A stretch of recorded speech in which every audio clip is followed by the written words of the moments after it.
नमस्कार दोस्तों, स्वागत है आपका हमारे चैनल में। आज है 12 मार्च 2024 दिन मंगलवार। तो चलिए देखते हैं आज के बिहार के मुख्य समाचार। इससे पहले आप न्यूज़ को कहां से देख रहे हैं हमें कमेंट में ज़रूर बताएं। आज का बिहार का अधिकतम तापमान 34 डिग्री रहेगा, वहीं न्यूनतम तापमान 22 डिग्री रहेगा। पटना पहुंचे मुख्यमंत्री नीतीश, डिप्टी सीएम दिल्ली रवाना। अमित शाह को लेकर लालू ने कही यह बात।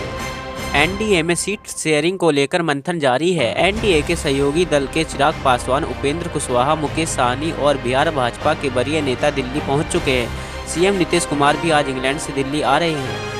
वह इंग्लैंड से आज सुबह ही दिल्ली आए थे। कयास लगाए जा रहे थे कि वह दिल्ली रुकेंगे, लेकिन वह पटना पहुंच गए। इधर डिप्टी सीएम सम्राट चौधरी, केंद्रीय मंत्री राज्य मंत्री नित्यानंद राय, सांसद संजय जायसवाल दिल्ली रवाना हो गए। तीनों नेता राष्ट्रीय चुनाव समिति की बैठक में शामिल होने के लिए दिल्ली रवाना हुए हैं। एनडीए गठबंधन में सीट शेयरिंग से पहले बिहार सरकार के मंत्री विजय चौधरी ने बड़ा बयान दिया है। उन्होंने कहा है कि भाजपा और जेडीयू के बीच सीट शेयरिंग होनी है। चिराग पासवान का मामला भाजपा देख रही है, मामले में कोई दिक्कत नहीं होगी। वहीं पूर्व मंत्री और जेडीयू के वरीय नेता जमा खान ने कहा कि जनता दल यूनाइटेड 17 सीटों पर लड़ना चाहती है। आगे हमारे नेता जो निर्णय लेंगे हम लोग उनके साथ हैं। लालू की पार्टी का मजबूत खंभा उखड़ा, बाहुबली दिवंगत सांसद की बेगम हिना साहिबा उतरेंगी निर्दलीय।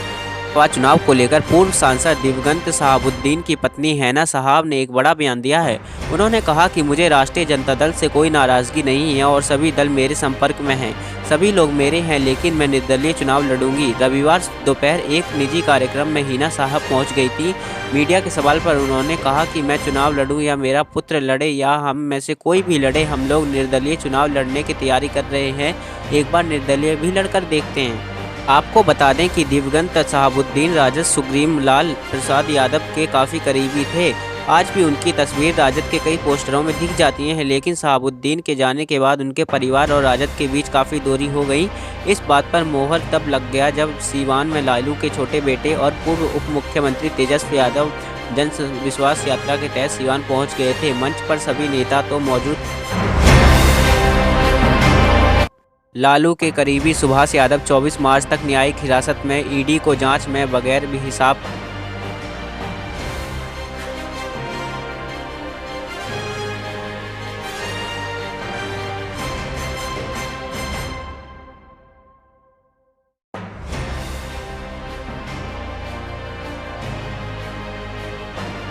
करोड़ 37 लाख मिले। राष्ट्रीय जनता दल के सुप्रीमो लालू प्रसाद यादव के करीबी सुभाष यादव को 24 मार्च तक न्यायिक हिरासत में लिया गया है।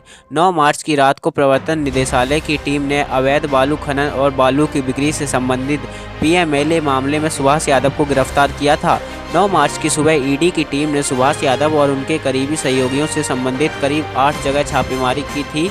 इस दौरान सुभाष यादव के एक कर्मचारी और करीबी सहयोगियों के परिसर से लगभग 2 करोड़ 37 लाख रुपए बरामद हुए थे। ईडी की टीम ने इसका हिसाब मांगा तो नहीं दिया गया, जिसके बाद टीम ने सारे कैश जब्त कर लिए। पूछताछ के बाद ईडी ने सुभाष यादव को गिरफ्तार कर लिया। बिहार में हेड टीचर बनने का सुनहरा मौका, 46,308 पदों पर आवेदन शुरू, यहां से भरे फॉर्म। बिहार लोक सेवा आयोग ने हाल ही में हेड टीचर और हेड मास्टर के पदों पर बम्पर भर्ती अधिसूचित की थी। इस बम्पर भर्ती में हेड टीचर की 46,000 से अधिक रिक्तियां अधिसूचित की गई थी। कार्यक्रम के मुताबिक इस बम्पर भर्ती के लिए पंजीकरण प्रक्रिया आज से शुरू हो चुकी है। इच्छुक उम्मीदवार आज से आधिकारिक वेबसाइट bpsc.bihar.nic पर जाकर इन पदों के लिए अप्लाई कर सकते हैं।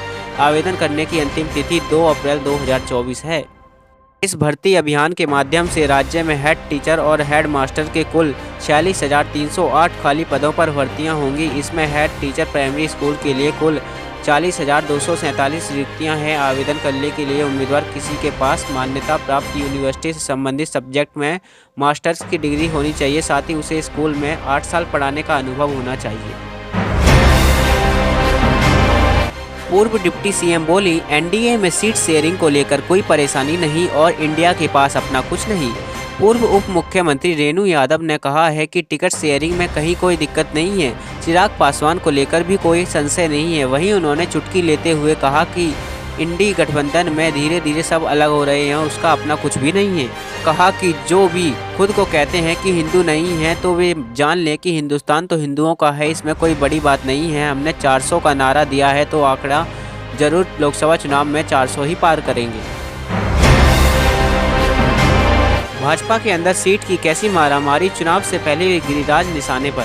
बिहार का बेगूसराय लोकसभा चुनाव 2019 की तरह 2024 में भी हॉट सीट है। भारतीय जनता पार्टी की पहली सूची में बिहार से किसी प्रत्याशी का नाम नहीं बताया गया, अब दूसरी सूची का इंतजार है। बस इंतजार के बीच ना तो केंद्रीय मंत्री और बेगूसराय सांसद गिरिराज सिंह अपना टिकट पक्का मान रहे हैं और ना ही दूसरे दावेदार अपना जुगाड़ छोड़ रहे हैं। इस बीच बेगूसराय में भाजपाई झंडे के साथ काले झंडे लेकर कुछ लोगों ने गिरिराज सिंह का विरोध किया। इसके बाद सामने आया कि वह लोग कौन थे। आईएमए के पूर्व अध्यक्ष ने नवादा लोकसभा सीट से चुनाव लड़ने की जताई इच्छा, पार्टी की प्राथमिकता भी बताई। इंडियन मेडिकल एसोसिएशन के पूर्व राष्ट्रीय अध्यक्ष डॉक्टर शाहजानंद प्रसाद सिंह नवादा लोकसभा संसदीय क्षेत्र से भारतीय जनता पार्टी के चिन्ह पर चुनाव लड़ना चाहते हैं। इसकी जानकारी आज उन्होंने पटना के आईएमए हॉल में प्रेस वार्ता कर दी। डॉक्टर शाहजानंद प्रसाद सिंह ने कहा कि नवादा संसदीय क्षेत्र की बात करें तो यहाँ की जनता का प्यार, आशीर्वाद और स्नेह सदा मेरे साथ रहा है।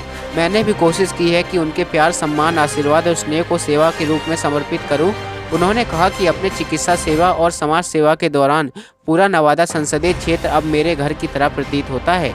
चाहे बरगीगा की बात हो या वारसलीगंज की बात की जाए या हिसुआ, इन सभी जगहों से मेरा खास लगाव रहा है। नालंदा में मंत्री श्रवण कुमार बोले, डबल इंजन की सरकार से बिहार के विकास की तेजी से बढ़ेगी रफ्तार। बिहार के नालंदा के नगर परिषद हिलसा में रविवार को मुख्य पार्षद धनंजय कुमार की अगुवाई में ग्रामीण विकास एवं समाज कल्याण विभाग मंत्री श्रवण कुमार ने चिल्ड्रन पार्क और बस पड़ाव का उद्घाटन किया। मौके पर नालंदा के सांसद कौशलेंद्र कुमार और पूर्व मंत्री सह विधान परिषद नीरज कुमार, विधान परिषद रीना यादव और हिलसा विधायक कृष्ण कुमार मुरारी शरण उर्फ प्रेम मुखिया मौजूद रहे। इस दौरान मंत्री श्रवण कुमार ने कहा कि हिलसा अनुमंडल मुख्यालय में पार्क की बहुत आवश्यकता थी। यहाँ के लोग पार्क के लिए लंबे समय से इंतजार कर रहे थे। अब इंतजार की घड़ी समाप्त हो गई। आज से आमजनों के लिए चिल्ड्रन पार्क को खोल दिया गया है। उन्होंने कहा कि इस सुसज्जित चिल्ड्रन पार्क में बच्चों के मनोरंजन के साथ लोगों का सेहत भी ख्याल रखा जाएगा। बच्चों के लिए विभिन्न प्रकार के झूले लगाए गए हैं, वहीं महिलाओं और पुरुषों के लिए ओपन जिम की भी व्यवस्था की गई है। शिक्षा विभाग राजभवन के बीच टकराव के सवाल पर शिक्षा मंत्री ने कह दी ये बातें, ईडी की रेड पर भी बोले। बिहार सरकार के शिक्षा मंत्री विजय कुमार चौधरी शनिवार को गया पहुंचे और गया के विष्णुपद मंदिर के समीप स्थित फल्गु नदी में बने रबर डैम का निरीक्षण किया। रविवार को पत्रकारों से बात करते हुए बिहार के शिक्षा मंत्री विजय कुमार चौधरी ने कहा कि बिहार में राज्य भवन और राज्य सरकार के शिक्षा विभाग के साथ कोई टकराव नहीं है। दोनों ही मिलकर बिहार में शिक्षा को सुधारने के लिए काम कर रहे हैं। यही वजह है आज बिहार शिक्षा के क्षेत्र में काफ़ी आगे बढ़ रहा है। अमित शाह पर लालू ने किया पलटवार तो भड़क उठे सम्राट चौधरी, जानिए क्या कहा। केंद्रीय गृह मंत्री अमित शाह द्वारा भू माफियों को उल्टा लटका लेने वाले बयान पर आरजेडी प्रमुख लालू यादव ने पलटवार किया है। लालू ने सोमवार को कहा कि कौन है अमित शाह, एक बार फंसे थे ना, फिर फंसेंगे। अब बीजेपी ने भी लालू यादव पर पलटवार किया है। बिहार के डिप्टी सीएम सम्राट चौधरी ने कहा कि लालू यादव ने कभी गंभीर बात नहीं की। अमित शाह ने माफिया को संदेश दिया है कि अपराधी को छोड़ा नहीं जा सकता। 24 घंटे में रिजल्ट मिल गया है। गौरतलब है कि ईडी ने लालू यादव के करीबी सुभाष यादव को रेत खनन मामले में शनिवार देर रात गिरफ्तार कर लिया है। तो ये थे आज के बिहार के मुख्य और बड़ी खबरें। अगर आपको न्यूज़ पसंद आई हो तो वीडियो को लाइक और चैनल को सब्सक्राइब जरूर करें। धन्यवाद।